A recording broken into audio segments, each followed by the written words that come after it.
Honorable members, I have the following communications to make to the House, and here is the first part of the communication. I shall give my detailed,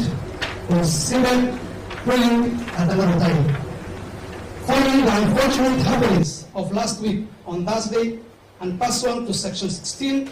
17, 24, 25, 26, and 27, and 28 of the County Assembly's Powers and Privileges Act and Standing Orders number 104, 108, and 109, the Honorable Abdurrahman Muhammad Ali of Sankuli Ward, Honorable Omar Abdi Hassan of the Majale Ward, and Honorable Abu Bakr Muhammad Khalif of Galbeg Ward